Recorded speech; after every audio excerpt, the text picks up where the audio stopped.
Choisis la vie. Aujourd'hui, l'émotion de l'amour.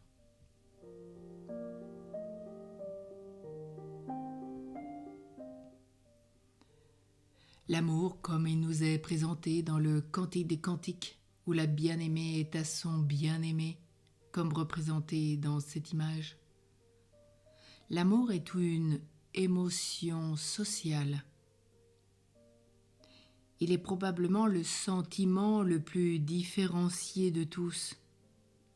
L'amour de Dieu, l'amour de la création, l'amour maternel, paternel, l'amour sexuel, l'amour de la patrie, l'amour amitié, etc.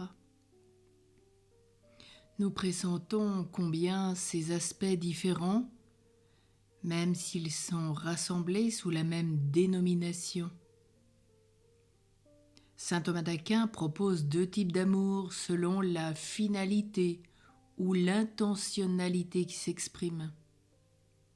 Tout d'abord, il dit qu'il y a un amour de convoitise qui vise à combler les insuffisances que nous constatons en nous-mêmes.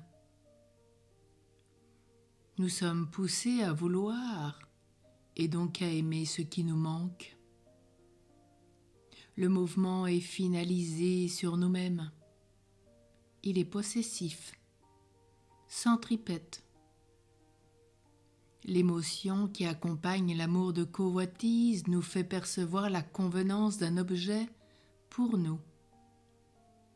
J'aime les fruits parce qu'ils me font du bien. Et spontanément, je salive déjà devant une belle pomme. Et puis, il y a l'amour de bienveillance. C'est toujours saint Thomas d'Aquin qui nous dit que l'amour dont on aime quelqu'un quand on lui veut du bien. C'est l'amour donc gratuit, ne recherchant aucun profit, mais seulement le bien de l'être aimé. Le mouvement, cette fois, est tourné vers l'autre. Il est oblatif, centrifuge. Cette disposition intérieure à vouloir aimer l'autre purement et simplement, et pour lui-même, est l'amour, par exemple, d'amitié qui vise non plus l'appropriation, mais le don. Il ne conduit pas à la possession d'un objet convoité, mais tend à la communion avec la personne aimée. Cet amour est le plus élevé qui soit à la portée de l'homme. Il correspond à ce que dans le langage psychologique contemporain, on appelle l'altruisme, que l'on peut définir comme la recherche du bien de l'autre, c'est-à-dire la bienveillance, au nom du bien en soi. Alors ce matin, demandons tous à passer de l'amour de convoitise, que Jésus nous aide à nous déposséder de nous-mêmes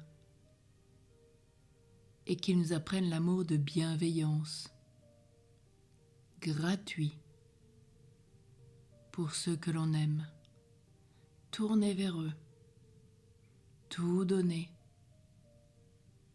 Quel changement intérieur pour nos vies, car comme le Christ, nous saurons tout livrer,